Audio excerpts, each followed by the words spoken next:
제가 그 30살 때 우리 최재식 목사님은 28인 것 같아요. 같은 지방의 영신교회 전임 전도사님으로 이제 부교육자 생활을 시작했고, 똑같은 같이 신학대학 동기니까 저는 서문 침례교회에 이제 전임 전도사로 사역을 하고 있었을 때입니다. 일부 예배 이제 사회를 보는데, 일부 예배는 기도 순서자가 없어요. 믿음이 참 귀하다라고 생각되는 분을 임의로 오늘 일부 예배를 위해서 정은옥 우리 서리 집사님 기도 인도해 주시겠습니다 하고 눈을 감고 있었어요. 그런데 기도를 하지 않는 거예요. 그래서 살짝 눈을 떠보니까 당신 못하겠다고 하시라고 하고 눈을 감았어요. 한참 있어도 기도 소리가 들리잖아요. 눈 떠봤더니 예배도 드리지 않고 가버렸어요. 저는 믿음이 굉장히 성숙한 성도인 줄 알았어요. 왜냐? 새벽 기도를 빠지지 않더라고요. 그런데 알고 봤더니 신앙생활 하신 지가 얼마 되지 않았어. 열심히 봉사하라고 목사님이 서리 집사님을 준 거예요. 그분이 세월이 지나고 또 신앙의 연조가 깊어지면서 권사님이 되셔서 교회의 충성스러운 일꾼으로 봉사하고 있어요. 또 한 가지 간증을 드리면, 제가 신학교 다닐 때 그 한양금속이라고 하는 그 범랑 만드는 그 냄비 만드는 그런 공장을 하는 한 70명 정도의 그 직원들이 있었어요. 그런데 그 사장님이 이제 장로님이신데, 공장장님이 저희 교회에 이제 갓 전도되어서 나온 분이었어요. 결론적으로 말씀드리면 그분이 지금은 장로님이 되셔서 체코 프라하에서 큰 한인 식당을 하고 있어요. 그런데 그분 이제 한 달에 한 번씩 신의 예배를 드리는데, 제가 예배 인도하러 가서 오늘은 공장장님이 예배를 위해서 기도해 주시겠습니다 이렇게 했거든요. 그랬더니 이제 그 예배를 드리는 공간에서 앞에 나와서 하나님 아버지 이렇게 해놓고 자기도 모르게 떨려.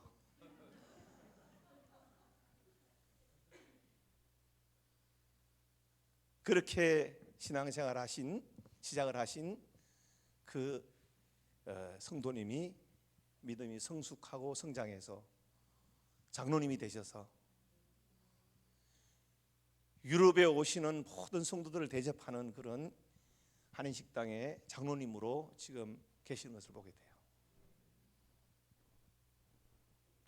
제가 오늘 이제 우리 최 목사님 그 10월 28일 금요기도에 말씀 인도하라고 한 달 전에 부탁을 받고 나름대로 기도하고 오늘 예배 인도하기 위해서 말씀을 전하기 위해서 앉았는데, 우리 권사님 기도가 왜 이렇게 은혜스러워요?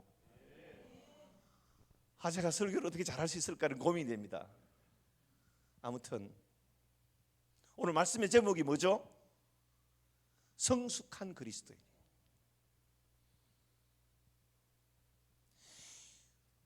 그 시몬 에시라고 하는 청교도 신학자가 말하기를, 믿음이 성숙한 그리스도의 마음에는 항상 하나님이 임재해 있다는 거예요. 믿음이 성숙한 자의 마음에는 항상 하나님이 임재해 계시다는 거예요.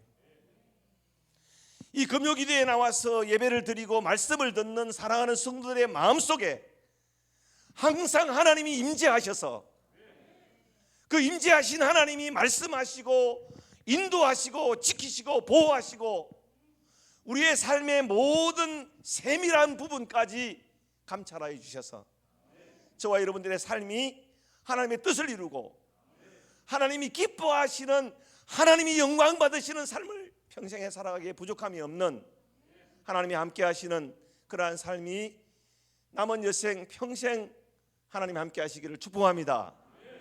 뿐만 아니라 또한 레오나르도 다빈치라고 하는 중세의 유명한 미술가요 건축가인 이분은 크리스찬이었는데, 이분은 성숙한 그리스도인은 자기 자신에 대하여 건강한 비판력을 갖고 있다. 성숙한 그리스도인은 자기 자신에 대한 뭐가 있다고요? 건강한 비판력. 하나님의 말씀을 듣고 보니까 내가 잘못됐구나, 내 삶에 문제가 있구나, 내가 잘못 살아왔구나, 하나님 보시기에 잘못됐구나 라고 하는 건강한 비판력이 있는 사람이 성숙한 그리스도인의 마음이라는 거예요. 매주일 주님 앞에 나와 예배를 드리면서 말씀을 들을 때마다 깨달아지는 은혜, 돌이켜지는 은혜, 뉘우치져지는 은혜가 있기를 바랍니다. 여러분, 그게 있어야 돼요. 여러분, 고대 철학에서 가장 중요한 게 뭔지 아세요? 인식론이에요. 인식론이라는 게 뭐냐 하면 자기 자신의 내면의 세계를 얼마만큼 철저하고도 깊이 자아를 인식할 수 있느냐에 따라서 인간의 가치와 인간의 내면의 성숙도가 결정된다는 거예요. 그러면 아무리 철학을 공부하고 세상의 학문을, 뛰어난 학문을 가지고 있다 할지라도 하나님이 함께 하시는 그 내면 속에 하나님이 임재해 있는 그 내면에 자기 자신의 실체를 하나님 말씀의 거울에 비춰보고 그 자신이 어떤 사람인가, 어떤 존재인가, 얼마나 부족하고 연약하고 나약한 존재인가를 철저하게 깨닫게 하시는 분이 누구예요? 내 안에 계신 성령 하나님이에요. 그 하나님이 저 여러분들의 마음 속에, 또 여러분들의 삶 속에, 내면 속에 정말 작은 것 하나까지도 하나님의 말씀과 하나님의 뜻에 비추어서 문제가 있고 잘못되고 고쳐야 할 것들을 낱낱이 깨닫게 해주셔서 그 깨닫게 하시고 또한 하나님 말씀을 통해서 잘못되어진 나 자신을 발견하게 하신 그 문제를 갖고 하나님 앞에 고민하고 기도하고 그것을 하나하나 하나님 앞에 내려놓고 또한 하나님의 것으로 채워짐으로 이제 성숙한 그리스도인으로 오늘 본문에 나와 있는 말씀처럼 하나님을 믿는 지가 오래되었음에도 불구하고 아직도 하나님의 말씀을 가르쳐야 할 자가 가르침을 받아야 할 그 처지에 놓여 있는 그러한 연약한 그리스도인이 아니라, 예전에 그 교회 입구에 제가 늘 자주 올 때 보면 양주에서 어디로? 세계로 이렇게 막 큰 표가 걸려 있는 것을 봤는데 지금도 있어요? 여기도 있지만 여러분, 양주시가 경찰서가 몇 개예요? 하나죠.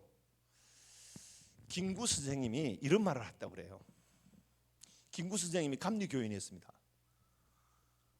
그리고 선교사가 주례해서 결혼했어요. 모르셨죠?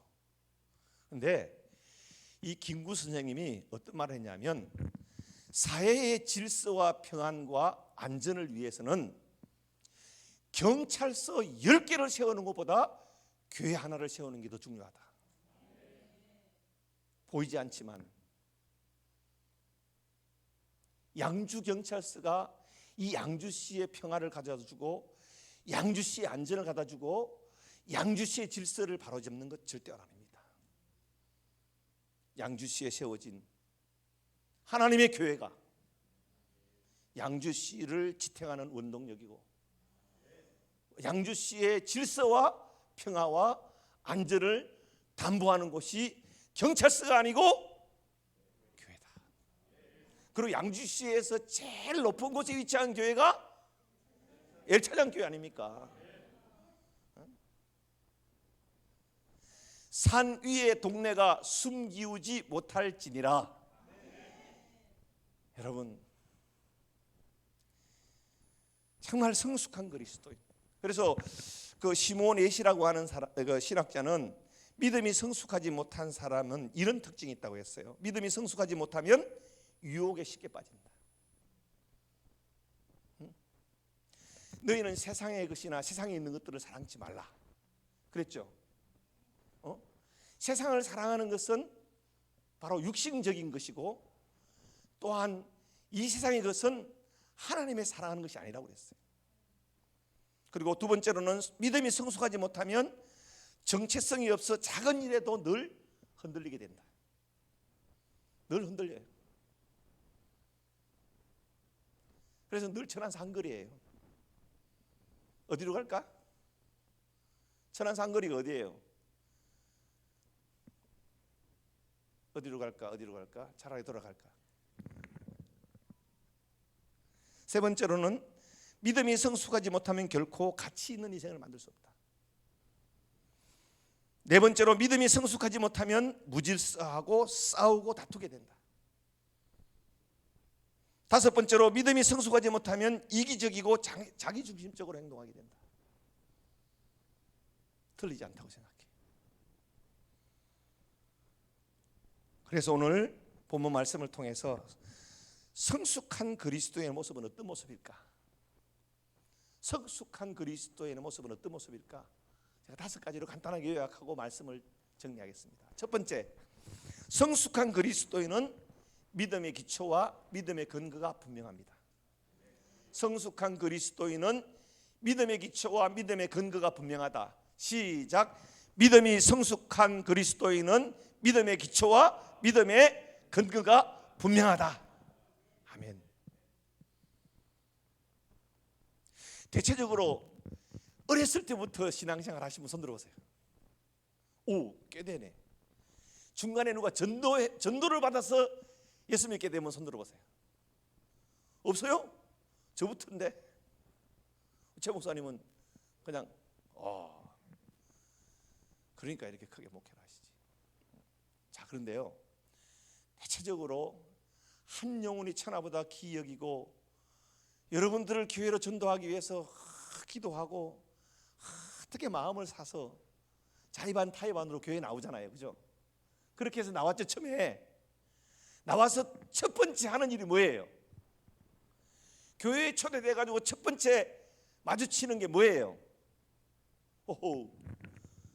주일날 교회 오면 뭐예요? 예배 드리잖아요. 교회로 초대되는 거는 예배로 초대되는 거 아닙니까? 그러면 예배 드리면서 뭘 들어요? 지금 여러분 뭘 듣고 있어요? 설교를 듣잖아요. 말씀을 듣는데 그 초대된 전도한 분을 위해서 평소에 몇 개월, 몇 년, 심지어 10년에 걸쳐서 그 영혼을 구원해 달라고 기도하고 또 기도하고 그래서 마음이 열려서 또 자의반 타의반으로 못 이겨서 나와 앉았지만 그 시간에 하나님의 성령이 역사하심으로 말미암아 그 말씀을 들을 때 뭐가 와요? 깨닫게 돼요. 뭘 깨닫게 돼요? 자기 자신이 죄인 되는 됨을 깨닫게 돼요. 아, 내가 죄인이구나. 내가 교회에 나오기 전에, 예배 드리기 전에, 말씀을 듣기 전에는 내가 죄인인 줄 몰랐는데 예배를 드리며 하나님 말씀을 듣고 보니 내가 영원히 멸망받을 죄인이구나라는 것을 깨닫게 돼요. 깨닫기만 하면 됩니까? 그래서 내 죄와 허물을 위하여 십자가에 피 흘려 죽으심으로 내 죄를 대속하신 예수 그리스도를 구주와 주님으로 영접함으로 하나님의 자녀가 되었잖아요. 그래서 요한복음 1장 12, 13절에 영접하는 자 곧 그 이름을 믿는 자들에게는 하나님의 자녀가 되는 권세를 주셨으니 이는 혈통으로나 육정으로나 사람의 뜻으로 나지 아니하고 오직 하나님께로서 난 자들이니라. 여러분, 예수 그리스도를 구주와 주님으로 영접함으로 우리가 하나님의 자녀가 된 거예요. 그러니까 우리의 구원의 기초는 누구예요? 예수 그리스도. 저와 여러분들의 인생의 답은 누구예요? 예수 그리스도예요. 내가 곧 길이요 진리요 생명이니 나로 말미암지 않고서는 아버지께로 올 자가 없느니라. 예수만이 나의 구주와 주님이에요. 내 인생의 주인, 내 생명의 주인은 예수 그리스도십니다. 그 고백이 분명한 사람은 하나님이 그 믿음을 정체되어서 어린아이의 신앙에 머물러 있도록 내버려두지 않아요. 그래서 처음에 여러분, 그래서 전도를 열심히 해서 교회를 인도해야 될 이유는, 여러분들이 처음에 전도해서 교회에 같이 앉아 있으면요, 얼마나 전도자가 마음으로 기도하게 되는 줄 아세요? 하나님, 이 한 시간 정말 저 친구를 변화시켜 달라고, 예수님을 영접할 수 있는 은혜를 달라고. 그렇게 해서 한 영혼 한 영혼이 구원되어서 교회를 이루고 하나님 나라와 그 영광을 우리가 이 세상에 확장해 나가게 되는 겁니다. 그래서 성숙한 그리스도인은 믿음의 기초가 분명해요. 예수는 그리스도시다. 그래서 베드로도 주는 그리스도시요 살아계신 하나님의 아들이시니이다. 예수만이 그리스도예요. 그리스도라는 뭐예요? 구원자, 메시아라는 뜻 아닙니까? 그리고 그러면 믿음의 근거는 뭐가 돼야 되겠죠? 말씀이에요. 말씀. 우리의 믿음의 기초는 예수 그리스도, 우리의 믿음의 근거는 말씀이에요. 말씀. 말씀 밖으로 벗어나면 안 돼요. 여러분, 말씀으로는 뭘 하게 해요? 우리 자신의 실체를 보게 해요. 그래서 야고보서에는 하나님의 말씀을 우리의 영혼을 비춰보는 뭐라고 그랬죠? 거울이라고 했어요. 거울.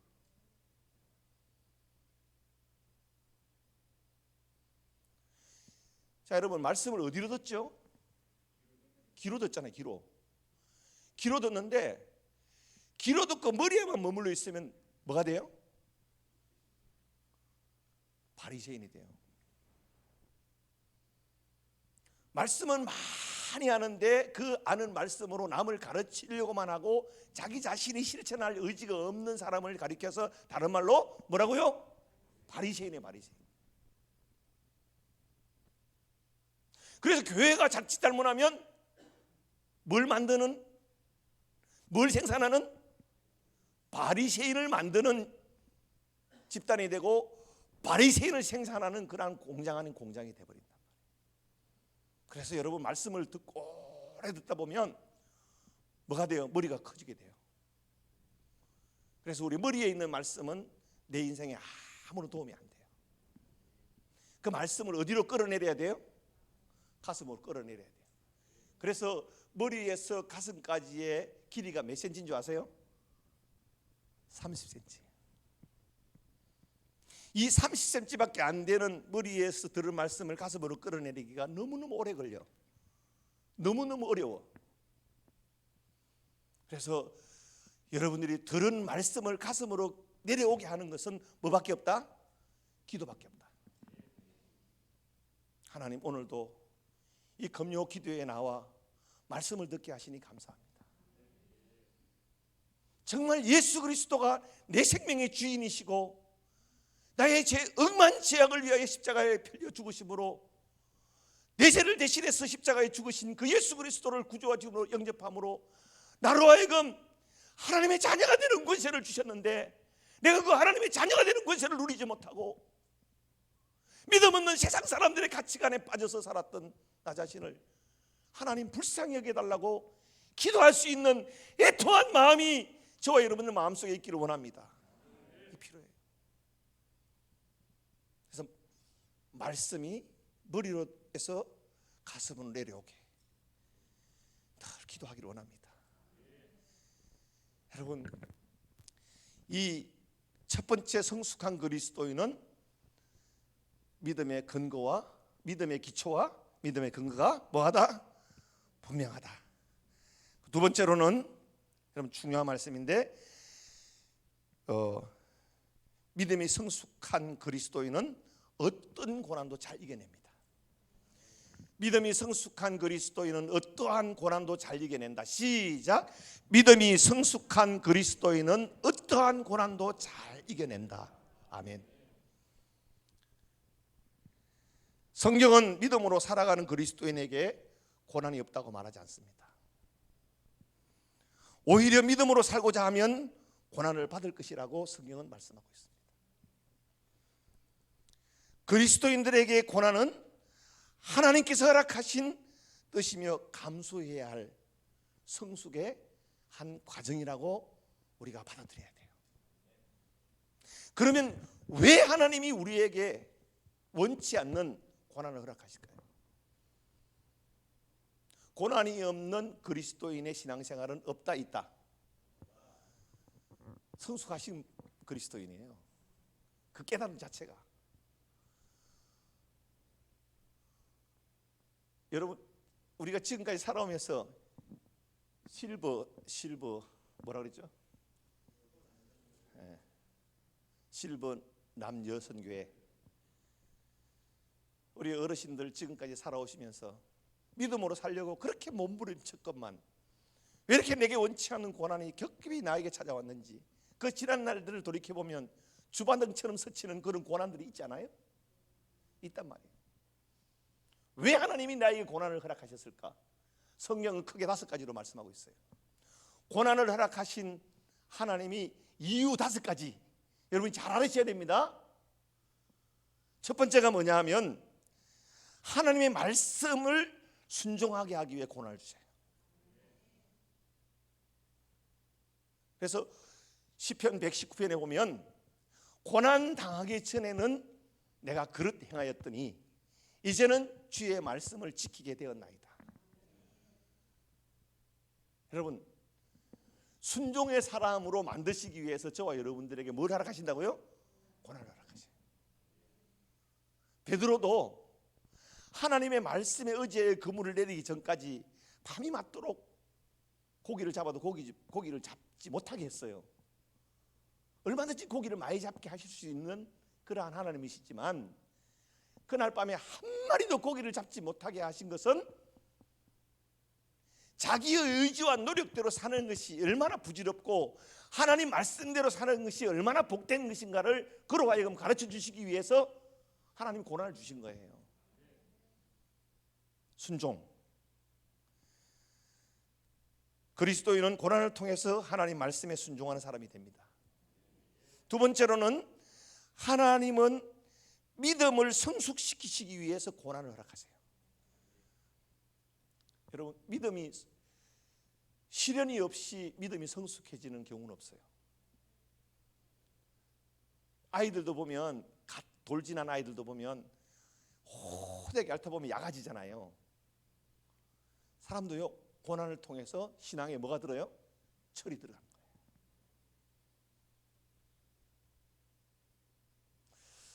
제가 우리 최 목사님하고 비슷한 시기에 개척을 해서 22년 동안 개척해서 목회를 했는데 제가 이제 담임 목사직을 내려놓고 총회 이제 유지단의 재단국장으로 일하면서 협동 목사로 교회에 나가서 예배를 드려보니까 내가 목회를 잘못했구나, 이런 생각이 들더라고요. 내가 목회를 잘못했구나. 왜냐하면 늘 긴장하고 또 그냥 스트레스 받고 힘들어서 설교 준비하는 게 왜 이렇게 힘든지, 기도하는 게 왜 이렇게 힘든지, 새가슴인 내가 성도들을 품어야 되는데 너무 품을 수가 없었어요. 힘들었어요. 잠시도 교회를 떠나지 못했고 염려증에 빠져서 병이 났어요. 뭔 병이 났느냐? 과로와 스트레스로 인한 다량의 모세기관지 혈관이 터져버렸어요. 폐가 터져버렸어요. 그래서 평촌에 있는 한림대병원에서 1시간 40분을 양쪽 폐를 꾸몄어요. 이제 더 이상 사역을 이어갈 수 없어서 7년 동안 동력한 부목사에게 담임 목사직을 내려놓고 총회 6년째 지금 재단국장으로 섬기고 있는데, 목회하신 목사님들이 세상에 나가면 뭐라도 다 할 수 있을 것 같아요. 너무너무 쉬워요. 너무너무 재밌어요. 저는 목회의 체질이 아닌가 봐요. 여러분, 고난이 없이 결코 우리의 믿음이 성장할 수 없다 라는 사실을 기억하시고, 성숙한 그리스도인은 어떠한 고난이 와도 그 고난 속에 있는 하나님의 뜻을 찾기를 원하고 그 고난을 잘 극복하기를 원하지, 고난을 피해 도망가는 요나 같은 사람이 되어서는 안 됩니다. 세 번째로는 하나님은 왜 고난을 허락하실까요? 어떤 자에게 고난이 올까요? 사랑하는 자에게, 물론 성경에 사랑하는 자에게 잠도 주시지만 고난도 주신다고 말씀하셨으니까 틀린 말은 아니에요. 네, 여러분, 우리도 모르게, 나도 모르게, 그리고 내가 미처 알지 못하는 내 안에 깊숙한 곳에 뭐가 숨어 있는 줄 아세요? 교만이 숨어 있어요. 그래서 우리를 뭐하게 만들려고? 겸손하게 만들려고 우리에게 고난을 허락하신다는 거예요. 그래서 내 인생에 뭔가 남이 볼 때 저 권사님, 저 집사님, 저 장로님 이렇게 큰 고난과 힘든 그런 지금 시간을 보내고 계시지라고 생각되어지는 것을 포함해서 나 자신이 고난이 왔다고 생각할 때 하나님 내 믿음을 성숙시키시기 위해서 나의 고난을 허락하셨구나. 그리고 말씀으로 돌아가도록 하기 위해서 또 말씀에 순종하는 삶을 훈련시키시기 위해서 내가 고난을 허락하셨구나. 나도 모르는 그러한 우쭐한 교만한 그러한 마음과 내 생활 속에 드러나는 그런 모습이 교만이 있기 때문에 겸손케 하시려고 나에게 고난을 허락하셨구나 라고 깨달아도 전혀 잘못된 깨달음이 아니에요. 그리고 마지막 다섯 번째로 하나님이 왜 고난을 허락하셨을까? 저와 여러분들을 뭐 하시기 위해서? 쓰시기 위해서. 다른 말로 말하면 복 주시기 위해서. 우리가 하나님의 영광의 도구로 쓰임 받는 만큼 큰 복이 없잖아요. 하나님이 쓰시기 위해서는 우리에게 뭔가 남이 없는 달란트를 주셔야 되고 재물의 달란트를 주시든지 어떤 은사와 은혜를 주셔야 되잖아요. 그것은 하나님이 고난을 통해서 저 여러분들에게 복의 그릇을 키우시는 과정이다. 또한 하나님이 나를 더 크게 들어 쓰시려고 나로 하여금 연단하고 훈련하게 하시는구나 라고 받아들여도 전혀 비성경적이지 않다라는 사실을 꼭 기억하시고, 그리스도인들 이러한 고난의 과정을 통해서 하나님께 더 가까이 나갈 수 있고, 또한 그 고난을 통해서 하나님께서 나에게 허락하신 하나님의 뜻이 어디 있고 무엇인지 우리에게 깨닫게 하신다는 사실을 꼭 잊지 않기를 원합니다. 세 번째로는 당황하지 마시고 전화는 받으세요. 세 번째, 성숙한 그리스도인은 항상 담대합니다. 담대해요. 하나님의 사람들이 세상을 살아갈 때 두려움이 자꾸만 엄습해오는 것은 다르게 없어요. 믿음의 확신이 없기 때문에 그래요. 특히 무슨 확신이었기 때문에? 구원의 확신? 하나님이 나와 함께하고 계시다는 임마누엘의 확신이었기 때문에 그래요.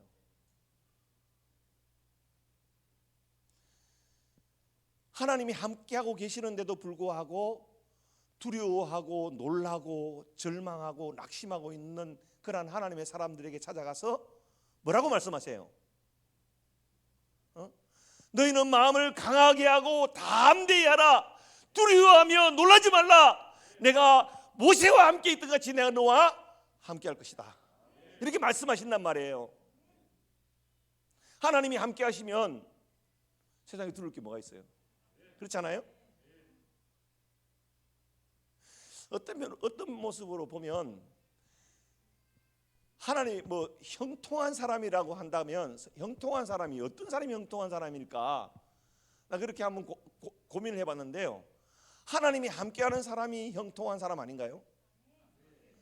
하나님이 함께 하시면 유혹이 와도 걱정이 안 되고 시련이 와도 걱정이 안 되고 일이 잘 안 풀려도 걱정이 안 돼. 왜? 하나님이 나와 함께 하시니까. 이런 확신이 있는 사람은 어디를 가든지 어떤 난관에 처했든지 담대함을 잃지 않게 된다는 거예요. 우리 열차장교회 사랑하는 성도들, 이 담대함이 정말 바울처럼 모세처럼 여호수아처럼 그 담대함을 주시기를 원합니다. 담대함이 있어야 돼요. 담대함.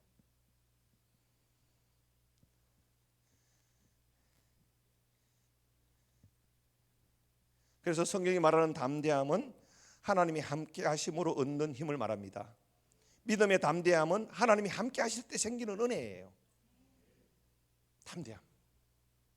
제가 뭐 잘났다고 성도들 앞에서 막 확신 있게 담대하게 하나님 말씀 전할 수 있겠어요? 제가 한번 미국에 갔는데, 미국에 가서 설교한 기회가 있었는데, 한국에 고향이 어디세요? 그러니까 제가 저 지리산 밑에 경상남도 함양이라 그랬더니, 와, 목사님 출세하셨네. 출세했대. 참 하나님의 은혜가 아니면. 여러분, 제 꿈이 뭔지 아세요? 어렸을 때 꿈이 지리산 산판에서 6.25 때 쓰던 덤프트럭 있잖아요. 큰 거 앞에 이렇게 막 그 뭐라 그러나 그 굴뚝 같은 그 마우라가 있는, 거기에 짐을 잔뜩 벌목한 나무를 심고 그 좁은 신장로로 막 검은 연기를 확 뿜어내고 그냥 막 기차 소리가 좀 기적 소리처럼 뿡 하고 막 그 차가 오면 길 가던 동네 사람들이 다 논으로 다 뛰어내렸어요. 너무너무 거대해 보여서. 제 꿈이 뭐라고요? 그 트럭 기사였어요.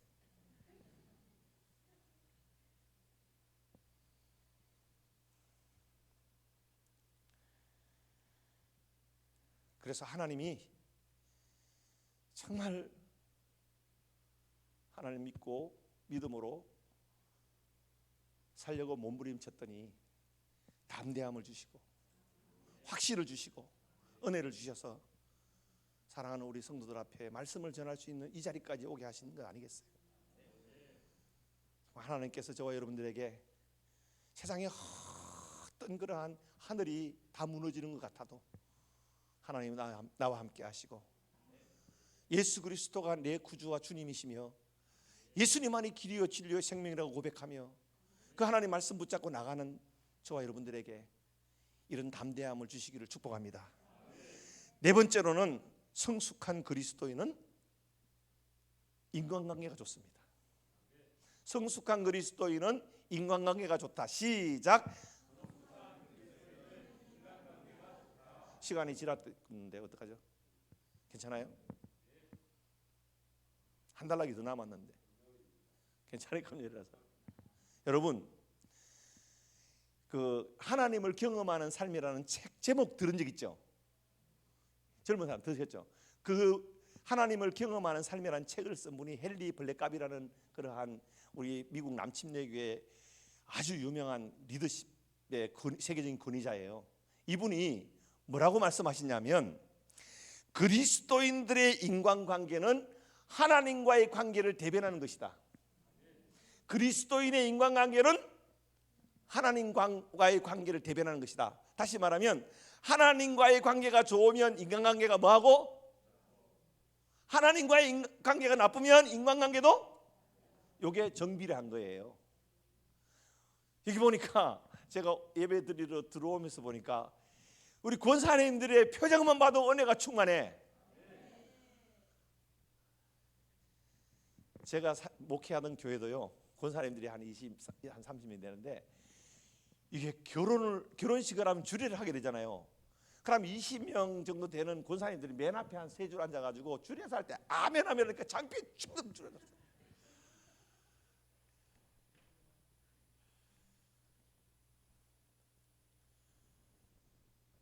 그런데 성숙하지 못한 이 길 건너 있는 수많은 다수의 교회 성도들은 어떤지 아세요?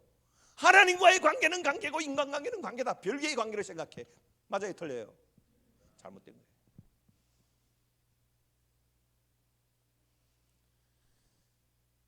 저와 여러분들의 이마와 가슴과 여러분들의 발걸음에는 만군의 여호와 하나님이라는 거룩한 이름이 붙어 다닌다는 사실을 잊지 않기를 바랍니다. 그렇기 때문에 저와 여러분들이 믿는 사람과 믿지 않는 사람 동일하게 소중합니다. 제가 사역하던 교회 권사님이 방앗간을 해요.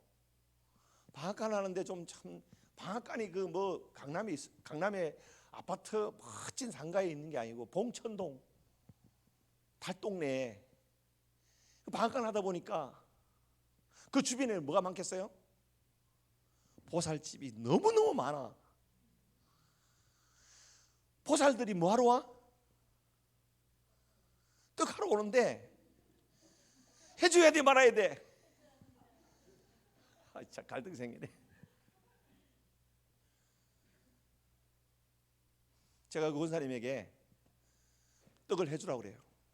그리고 보살님도 예수 믿어야 천국 갑니다라는 말을 반드시 해라. 그리고 예수 믿는 자답게 더 친절하게 하고 더 잘해줘라. 자, 따라합시다. 보살님도 예수 믿고 예수 믿어야 천국 갑니다. 시작. 보살님도 예수 믿어야 천국 갑니다. 예. 그러면 우리 길 가다가 스님을 만났어. 어떻게 해야 돼요? 예. 그러면 우리가 등산을 했어. 등산 가고 있는데 산 중턱에 사찰이 있어. 사탄을 물러가라 외쳐야 돼요? 어떻게 해야 돼요? 응? 그리고 그 사찰 옆에 막 돌탑 쌓는 거 부정하다고 확 무너뜨려야 돼요? 사탄을 물러가라 그러면서. 그걸 스님이 봤어. 그럼 좋은 관계가 되겠어요? 여기에 가게 하시는 분도 있고 사업하시는 분도 있을 거예요. 물건을 사고 팔 때 잔인하게 뭐 하지 마세요. 바가지는 씌우지 말은 거는 그거는 뭐 믿음을 맡기고 잔인하게 깎지 마라. 그러면 그분에게 뭐 하게 만들어요? 거짓말하게 만들어요. 남는 거 하나도 없다고. 또 한 단계 들어가면 뭐예요? 미치고 판다고. 여러분, 저는 예수 믿는 사람들끼리 관계가 좋으라고 말씀드리고 싶지 않아요. 예수 믿지 않는 이웃들과의 관계가 더 돈독하고, 참 하나님을 믿는 사람들은 다르도 뭐가 다르다 라고 하는 그러한 소식과 소문이 양주시 전체에 아름답게, 여기 한식 뷔페 잘한다고 소문난 것보다 예수 믿는 사람들의 표정 속에 너무너무 그냥 표정이 밝고, 그냥 저들은 그렇게만 잘 살지도 못하는데 잘 사는 나보다 더 행복해 보이고, 저들의 삶을 보면 목적이 있고 계획이 있고 늘 평안해 보이고 희망이 있어 보이고, 이러한 모습들이 여러분들의 표정 속에, 여러분들이 살아가는 삶 속에 믿지 않는 사람들의 눈에 비춰지는 은혜가 있기를 원합니다. 그럼 제가 은혜가 되는 것 같아요? 예. 제가 사실 신학대학 동기지만 최 목사님보다 나이가 좀 많습니다. 머리도 허옇잖아요. 염색하겠다 그러더라고 오늘 저녁 모여서. 여러분, 그 불신자 독일의 철학자 니체는 인간관계의 중요성을, 그 사람은 불신자이지만 정확하게 짚었어요. 사람의 가치는 타인과의 관계로만 측정될 수 있다. 그 사람의 가치는 뭐로만 측정될 수 있다고요? 다른 사람과의 관계를 어떻게 하느냐에 따라, 그 어떻게 하느냐를 보면 그 사람의 가치를 평가할 수 있다는 거예요. 틀린 말이 아니라고 생각해요.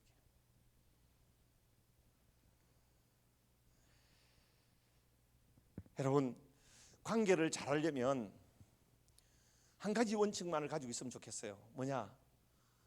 우리가 가치 우선을, 물질의 가치 우선을 두느냐, 사람의 가치 우선을 두느냐, 어디에 두느냐에 따라서 달라져요. 여러분, 사람을 가치 우선으로 둘 때 여러분 관계가 좋은 관계를 맺을 수 있다는 사실을 잊지 않기를 바랍니다. 물질의 가치 우선을 두면 물질의 이해 득실을 따라서 관계가 좋아지기도 하고 나빠지기도 해요. 나에게 손해를 끼치고 나에게 어려움을 주고 나에게 문제를 가져다 주게 만드는 사람과의 관계를 우리가 좋게 하기가 쉽지가 않아요. 그러나 그 사람의 가치를 절대로 물질적인 가치, 세상적인 가치에 우선을 두고 서로 관계를 하다 보면 쉽게 끝나버리고 그냥 관계가 틀어질 수 있는 그러한 일들이 많이 생긴다는 거 기억하시고, 우리가 하나님과의 관계를 하나님 앞에 건강하게 가져가기 위해서는 말씀과 기도로 깨어 있어야 됩니다. 여러분, 교회를 왜 세웠을까요, 여러분? 교회를 왜 세웠을까요? 이스라엘 백성들이 430년 동안 애굽에서 노예 생활하는 이스라엘 백성들을 왜 강력한 그러한 바로의 콧대를 꺾어가지고 모세를 통해서 광야로 이끌어냈을까요? 이거는 하나님 앞에 예배 드리게 하기 위해서예요. 그래서 광야에서 나에게 제사를 드리게 하려 함이라고 했거든요. 개인이고 그 사회고 그 나라고 하나님과의 관계가 가장 중요한 관계가 뭐예요? 예배를 통해서 관계가 형성되는 거예요. 나는 정말 유튜브 예배 드리는 분들이 간혹 계시겠지만 여기는 이 예배당은 하나님의 임재의 처소고 예배를 통해서 하나님과의 만남이 이루어지는 거예요. 그렇기 때문에 이제 이 예배가 회복돼야 교회가 회복되고, 교회가 회복돼야 우리의 심령이 회복되고, 우리의 심령이 회복돼야 가정도 회복되고 자녀도 회복되고 또한 직장도 회복되고 사업도 회복되고 이 사회가 회복되는 거예요. 예배 회복에 힘쓰시기 바랍니다. 제가 이제 코로나로 인해서 제가 땜빵 목사로 많은 교회를 다녀보게 돼요. 왜냐하면 담임 목사가 코로나에 걸려가지고 격리가 돼가지고 어째 저는 교회가 없잖아요. 그래서 바빴어요. 저는. 근데 이 교회에 가보니까 제가 최 목사님에게도 말씀드렸지만 막 강공서에서 막 그냥 그 예배 드리지 말라고 막 나오고 방해하고 그래도 막 가태료를 물어가면서 또 그리고 막 그 1부에서 5부까지 그냥 20명씩 잘게 쪼개서 아니면 30명씩 5개로 잘라서 그 명단을 쫙 해서 예배 드리고 끝까지 제단을 지킨 교회들은 다 남아 있어요. 그런데 이 양주에서 덩치가 큰 교회다 보니까 시청에서 나오지, 경찰서에서 나오지, 동사무소에서 나오지 계속 나와가지고 목사님하고 멱살 직전까지 싸우고 그러다가 결국은 목사님이 인격적인 분이라 나 같으면 그냥 아주 이판사판 공사판으로 싸웠을 텐데 예배가 무너지면 우리의 영혼도 무너지고 우리의 삶도 무너지고 가정도 무너지고 다 무너집니다. 이제 이 금요성회가 잘 마무리되고 2023년부터는 우리 예찬양교회 모든 성도들의 예배가 회복되어서 매 예배 때마다 하나님의 임재를 경험하고 주신 말씀을 붙잡고 몸부림칠 때마다 하나님의 놀라운 은혜가 나타나는 놀라운 하나님의 역사하심이 있기를 바랍니다. 마지막 한 가지 그 말씀드리고 마칠게요. 다섯 번째로는 성숙한 그리스도인은 한결같습니다. 성숙한 그리스도인은 어떻다고요? 한결같아요. 우리가 힘들어도 또한 우리가 일이 잘 풀려도 우리 교회 그 어떤 집사님이 계시는데 사업을 시작할 때는 너무 마음이 가난하고 그 사업만 축복해 주시면 막 선교하고 주의 하나님 앞에 충성하고 봉사하겠다고 그렇게 눈물을 흘리면서 개업 예배를 드렸단 말이에요.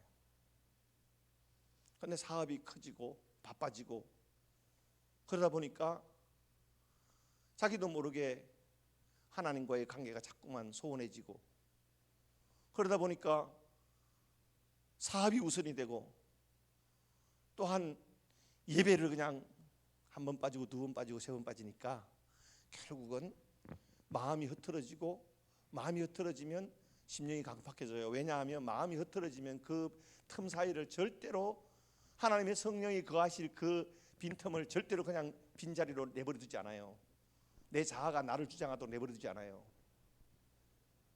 원치 않는 그러한 악한 것들이 내 마음을 장악해서 하나님의 성령이 역사하셨던 그곳에서 흑암의 권세가 나를 주장하고 내 생각과 마음과 발걸음과 가치관을 확 사로잡아버리면 결국은 안 믿는 사람들이 행하는 행동을 스스럼없이 하면서도 가책을 못 느껴요.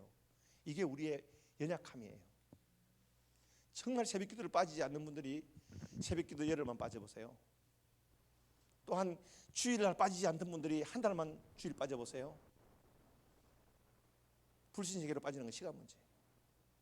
우리는 왜 예배당이 있느냐? 왜 교회가 있느냐?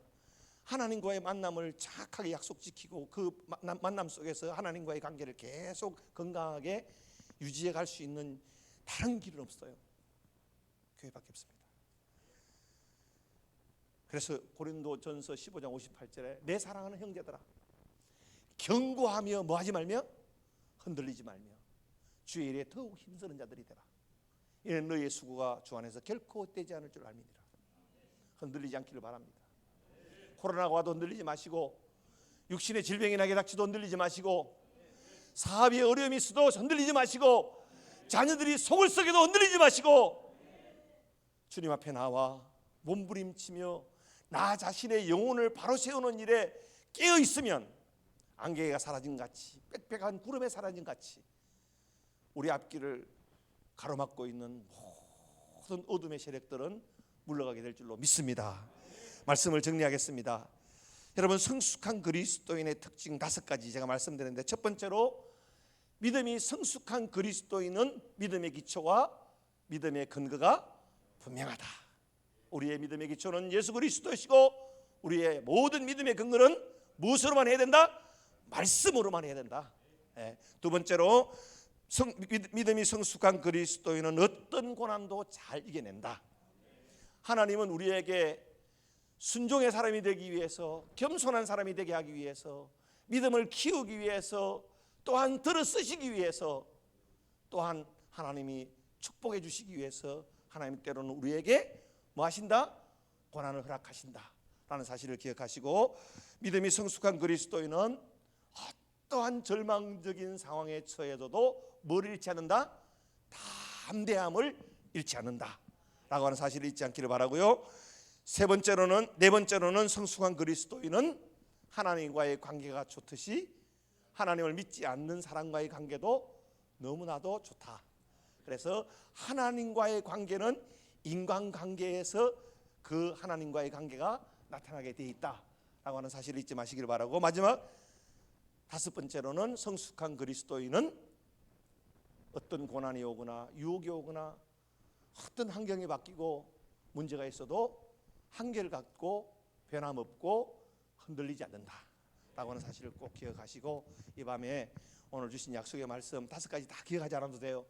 또 예배당 문 열고 들어가면 다 싹 포맷돼요. 제가 다음 주에 와서 제목 물으면 한 사람 대답할까 말까예요. 그렇게 우리는 잘 잊어버려요. 그렇지만 믿음으로 받은 자들에게는 여러분 내면 의식 속에 깊은 곳에 말씀을 받아서 여러분의 삶의 현장에서 성령 하나님을 통해서 생각나게 하시고 깨닫게 하시고 돌이키게 하시고 나를 바로잡아주는 은혜의 말씀으로 여러분들의 의식 속에 깊이 새겨진 하나님의 말씀인 줄로 믿습니다. 기도하겠습니다.